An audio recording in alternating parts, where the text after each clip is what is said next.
Vamos lá, estamos de volta aqui, vamos dar continuidade então, com muito carinho, muito amor aqui. Vamos embora, olha só, tem mais perguntas práticas. Estamos aqui estudando sim, através de oficina de prática. Esse é o diferencial da nossa pós. Nossa pós tem muito material, tem modelo de peça e tem muita oficina de prática. A oficina de prática é muito importante porque é na lata, né, gente? É as respostas que nós vamos dar aos nossos clientes. Então nós tratamos do assunto de forma mais voltada aos negócios, de forma mais prática. Isso que faz a diferença na nossa pós, tá bom? Já respondemos muitas perguntas aqui, mas tem boas perguntas de direito processual ainda. Perguntas importantes. Qual que é a prescrição, então, dos débitos condominiais? Eu tenho que pagar, eu condômino, estou devendo. Até quanto tempo eu tenho que pagar? A vida toda? Não. Prescrição foi criada para isso, para limitar o direito, senão o direito fica sem limites, né?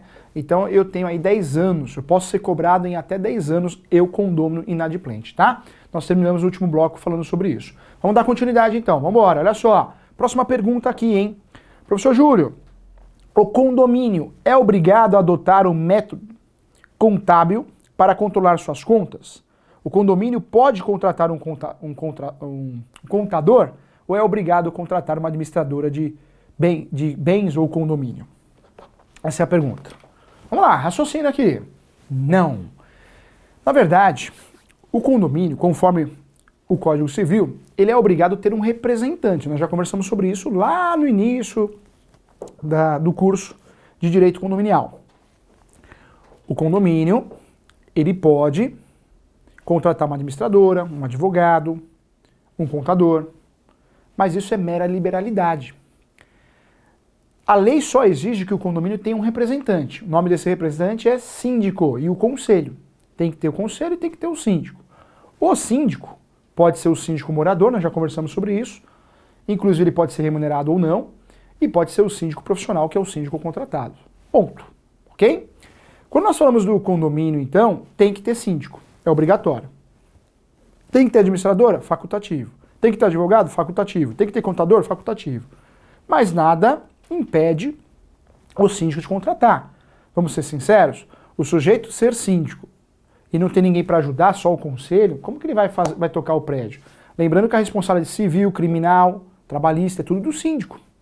Então ele precisa de uma equipe multidisciplinar para ajudá-lo.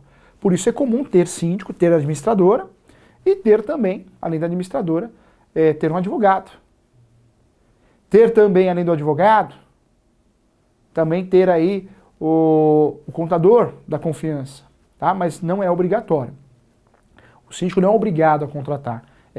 Quanto melhor a equipe, melhor, né? Quanto uma equipe mais multidisciplinar, mais esse síndico está mais seguro, bem preparado e melhor será a entrega do serviço. Então, esquece isso, não é obrigatório não, tá? Então, o condomínio é obrigado a adotar um método contábil? Não. O condomínio é obrigado a prestar contas. O condomínio, o síndico, tem que prestar contas. Ou seja, qualquer entrada e saída tem que ter livro caixa, né? Entrada, saída, não é casa da sogra. Qualquer compra tem que ter recibo. E o síndico, como é o representante do condomínio, ele é obrigado a prestar contas. Ele tem que prestar contas para qualquer condômino a qualquer momento. Mesmo porque se ele não prestar contas, cabe ao condômino ingressar com uma ação que chama ação de exigir contas. Essa ação de exigir contas é uma ação para obrigar o síndico a apresentar as contas, né? Prestar as contas. Então, é um direito do síndico. É um direito do síndico, é um direito do condômino contra o síndico, contra o condomínio. O nome da ação é exigir contas. Nós já tínhamos falado, né, sobre essa ação. Essa ação de exigir contas, que o nome correto, né, na minha opinião, era prestar contas. O antigo Código de Processo Civil tratava dessa ação com o nome correto, prestar contas. Veio o novo Código de Processo Civil, e muda de nome, né? Prestar contas. Olha lá, vamos tomar mais um golinho d'água, porque chega uma hora, a gente começa a falar, é engraçado, né? Você pensa uma coisa, não sai outra palavra, mas é falta de água. Isso aí vai passando o tempo, né, gente? Você vai ter que fazendo manutenção, né? Então vamos lá. Vambora, vamos juntos aqui, vamos lá, vamos acompanhar aqui. Então olha só, importante lembrar então que essa equipe é facultativa do síndico. Vamos lá, tem mais perguntas aqui, perguntas boas, hein? Então não tem um método, não. Não tem uma metodologia. O que existe é uma obrigação de ter livro caixa, né? De prestação de contas. Esse livro caixa pode ser físico, Esse livro pode ser no Excel, mas tem que ter, né, gente? Tudo que entrou e saiu tem que ter relatórios. Esses relatórios contábeis são obrigatórios. Né? É um direito dos condôminos ter acesso a essas informações. É uma obrigação do síndico, mas não tem uma metodologia a ser seguida. A lei não impõe, tem que ser sistema tal, tem que ser físico, tem que ser sistema informatizado. Não, não tem essa obrigatoriedade, tá? Vamos lá, próximo aqui também, olha só. Qual é o tempo de guarda dos documentos condominiais? Essa é boa também, hein? Essa é boa também. Qual que é o tempo que deve ser guardado esses documentos? Quando você paga uma conta de água, luz, energia, quando um aluno me pergunta, eu falo, professor Júlio, né? Pergunta para mim, professor Júlio, quanto tempo eu devo guardar as contas de consumo, água, luz? Segundo as regras tributárias, o ideal é que você guarde aí pelo menos de 5 a 10 anos. Algumas contas, 5 anos. Contas de consumo, 5 anos pela prescrição de 5 anos. Já as contas tributárias, até 20 anos, 15 a 20 anos. E os documentos condominiais? É interessante eu guardar esses documentos por quanto tempo, tá? Tem várias discussões, entendimentos diferentes, mas o entendimento doutrinário baseado na lei, qual que é? Então a resposta aqui, ó. O novo Código Civil não repetiu a disposição do Código anterior, artigo 22 da Lei 4.591 de 64, aquela lei que eu falei para você que era a lei do condomínio até a vigência do Código Civil. Não repetiu o texto, então houve uma alteração. Nessa lei dispunha que tinha que manter esses documentos guardados por 5 anos. Se você for lá na lei, essa lei cai em desuso, 5 anos. O Código Civil não repetiu o texto. Vem o Código Civil e propõe um prazo diferente. Então está na lei. Porém, cumpre alertar que atualmente o prazo prescricional para a cobrança de condomínio, de cobrança pelo condomínio, é de 10 anos. Então o Código Civil, segundo a orientação jurisprudencial e doutrinária, deverá ser guardado os documentos para efeitos trabalhistas, fiscais, previdenciários e outros, pelo menos 10 anos. Então, a orientação é que o síndico, né, o conselho, o condomínio, guarde os documentos pelo menos 10 anos. Passou 10 anos, pode picar tudo, põe naquela maquininha que rasga papel e vai embora. Né? Mas o ideal é que tenha um arquivo e guarde esses documentos pelo menos 10 anos. Tá? Na antiga lei de condomínio falava em 5. O novo código não fala nada, ele é omisso, mas como a prescrição é de 10 anos, é importante guardar durante 10 anos para que, né, o síndico, ou ex-síndico, o ex-conselho, o ex-condômino, se alguém precisar de documento, está lá 10 anos, tá bom? Porque essas cobranças podem ser feitas até 10 anos, né? Então esses documentos devem seguir a prescrição. É um raciocínio lógico aí. Vamos lá, mais uma pergunta boa aqui também, processual. Quantas assembleias, né? Quantas assembleias deverão ser realizadas anualmente? Também é uma baita de uma dúvida, né, gente? Quantas assembleias devem ser realizadas? A assembleia pode ser chamada de reunião. Pergunto para você, quantas devem ser realizadas anualmente? Você sabe qual é a resposta? Vamos lá para a resposta? A resposta está na lei, hein, gente? A resposta está na lei. Artigo 1350. O 1350 do Código Civil, ele é muito claro. Nós temos um regramento em relação às reuniões, chamadas de assembleias. Volto aqui nesse assunto, nós temos as assembleias ordinárias, aquelas que tem que ter, e as assembleias extraordinárias. Alguma situação de urgência, pode o síndico convocar os condôminos para participar dessa reunião, dessa assembleia extraordinária. A assembleia, gente, tem que ter pauta. Você que é advogado está nos assistindo, ter uma assembleia, uma reunião sem pauta, é que nem você não ter um cronograma. Tem que ter um cronograma, né, gente? Para ficar organizado. Então, ter uma assembleia só para cumprir tabela, não dá, tem que ter pauta. O professor é advogado em alguns clubes. Sou advogado do Clube Remo. É engraçado que nos clubes, apesar de ter uma formalidade, porque é uma associação recreativa, muitas vezes ela é fictícia, né? Essas reuniões não acontecem de fato. Na verdade, passa lá o conselheiro do clube, assina e fala, tomou ciência, acabou. Não teve presencialmente essa reunião. Muitos advogados fazem isso, muitos clubes fazem isso porque fica impossível, é humanamente impossível você conseguir fazer todos os conselheiros se encontrarem. Isso eu estou falando de times de futebol, times menores, né, gente? E os times maiores já existe um formalismo maior, claro. Quando eu falo de condomínio, não dá pra gente fazer reunião fictícia, né, gente?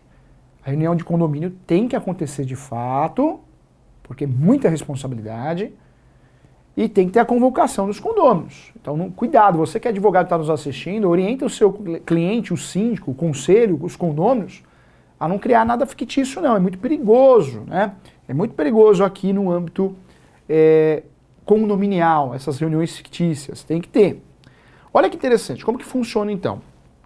Segundo o artigo 1350 do Código Civil, tem que ter reunião anualmente. Uma Assembleia Geral Ordinária que vai tratar dos assuntos, discussão e aprovação dos temas. Quais temas? Prestação de contas. Então essas reuniões ordinárias é para prestar contas. Previsão orçamentária, quanto tem de fluxo de caixa. Também, né? Eventual eleição do síndico a cada 2 anos, que pode ter reeleição. Alteração da convenção e regimento interno. É tudo isso que vai ser discutido, de fato, nessas reuniões, né? Essas reuniões chamadas reuniões condominiais, que tem o nome de assembleias, tá? As Assembleias Gerais Extraordinárias, que podem ocorrer a qualquer momento, devem ocorrer quando tem uma situação urgente, senão não vai ocorrer. Muitos síndicos, apesar da lei falar que tem que acontecer uma reunião por ano, anual, a regra é uma no mínimo por ano. Essa é a regra, tá? Artigo 1350, uma no mínimo por ano. Mas o condomínio, nós brincamos aqui lá no começo da aula, ele é praticamente uma empresa, né, gente? E já pensou uma empresa que você tem uma reunião uma vez por ano? É muito arriscado, é muito perigoso. Então, a minha orientação, e eu peço para você orientar o seu cliente de forma positiva, se o seu cliente for o síndico, que não caia nessa da lei. Por mais que a lei exija uma reunião por ano, fala para o seu cliente, o síndico, o conselho, o condomínio, marcar reuniões mensais. Essas reuniões mensais são fundamentais. Uma reunião por ano é muito pouco, hein, gente? Uma empresa que tem poucas reuniões, o chamado feedback, né? A tendência de dar tudo errado é muito grande, tá? Então, a lei impõe uma reunião por ano, reuniões ordinárias. Mas pode sim a convenção alterar isso, onde serão feitas uma reunião por mês. Alguns condomínios, que o professor advoga, fazem reuniões a cada 3 meses. Pelo menos não é um ano, tá? Minha orientação é uma reunião por ano. Vamos lá, outro detalhe importante também, então, a reunião extraordinária é extraordinária. Essa reunião extraordinária será marcada por motivos de urgência, tá? Tudo que seja urgente, ok? Quando eu falo de reunião extraordinária, fica estipulado aí o entendimento, né, que 1/4 dos condôminos precisam estar presentes, né? Então tem um entendimento para aprovação de alguma coisa, tá bom? Tem discussões a respeito disso também, depois a gente vai falar de quórum. Vamos lá, próxima pergunta aqui. Professor Júlio, a quem compete convocar as assembleias condominiais? Se tem administradora de condomínio, normalmente é ela que faz isso, né? Ela acaba dando um suporte, ajudando o síndico. Mas pode o próprio síndico, normalmente através de comunicado. Um funcionário, terceirizado ou não, do condomínio, vai colocar lá na caixinha de correio ou embaixo da porta dos apartamentos. Então, tem que ser feita a convocação. Eu sempre oriento também, oriento você a orientar o seu cliente, que a convocação seja feita de diversas formas. Caixa de correio, por baixo da porta, e aquele quadro que a gente tem no condomínio, né, de informações gerais. Eu acho que quanto mais completa essa convocação, melhor, tá? Melhor. Então o entendimento que pode o síndico, pode a administradora, pode todo mundo fazer essa convocação. Tem inclusive respaldo na lei, tá? As assembleias poderão ser convocadas pelo síndico ou por um quadro dos condôminos, que é normal ter, artigo 1350 e artigo 1355 do Código Civil. Também tranquilo, então, em relação a isso. Próxima pergunta, vamos lá. As assembleias podem ser realizadas sem a convocação antecipada de todos os condôminos? Dentro da nossa linha de raciocínio, você que está craque, e aí? Pode ou não pode? Tem lógica? Tem lógica o síndico virar e falar, ó, gente, amanhã tem reunião. Quero que todo mundo lá, hein? Não tem lógica, né, gente? Isso não tem lógica na vida de ninguém, né? Não dá para fazer assim, não dá. Então as assembleias devem ter sim uma antecedência, tá, gente? Devem ter uma antecedência, pelo menos é o que prevalece o bom senso. Essa antecedência de pelo menos, mesmo sendo extraordinária, caráter de urgência, 72 horas. 72 horas. Ah, não de um dia para o outro, 72 horas, tá? O artigo 1354 do Código Civil, ele obriga, inclusive, e esclarece que é imprescindível a convocação de todos os condôminos na forma e no prazo estabelecido pela convenção de condomínio sob pena de nulidade. Ou seja, o bom senso fala em 72 horas, mas a convenção, bem feita, bem atualizada, pode estipular prazo, né? O advogado que está atento, foi contratado para fazer uma revisão, o ideal é que ele dê a sugestão para o síndico, seja isso aprovado no conselho, que a reunião deverá ser marcada urgente, mesmo sendo urgente, 72 horas antes. Tá? Então, isso é o padrão. Isso é o padrão. Próxima pergunta aqui também, hein? É obrigatório o reconhecimento de firma para o uso das procurações? Procurações, né? O síndico tem que ter procuração. Ou o síndico outorga alguém fazer algo em nome dele. É obrigatório? Sim, é obrigatório, hein? Tá lá no artigo 654 do Código Civil. Estipula a necessidade de reconhecimento de firma, né, da procuração. A adjudícia não, hein, gente? A adjudícia é do advogado, né? Então, quando o advogado recebe uma procuração do síndico, a adjudícia, o síndico é o representante do condomínio, não existe a necessidade de reconhecimento de firma, não vai confundir. Estou falando daquela procuração do síndico para alguém ou de alguém para o síndico. Tem que ter reconhecimento de firma, tá aqui, ó, no artigo 654. Essa precisa do reconhecimento de firma, sim, ok? E isso pode também ser estipulado na convenção. Se não fosse omisso, cabe sim o entendimento que precisa do reconhecimento de firma.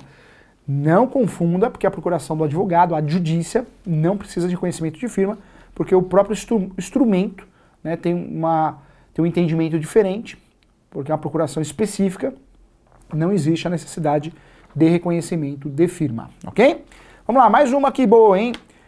O síndico, membros do Conselho Fiscal e os empregados do condomínio podem receber procurações para votar em assembleia? E aí? O que você acha disso, hein? Eu sou síndico, o prédio, o condomínio tem 15 funcionários, eu quero ganhar. Eu quero ganhar. Eu viro para os funcionários.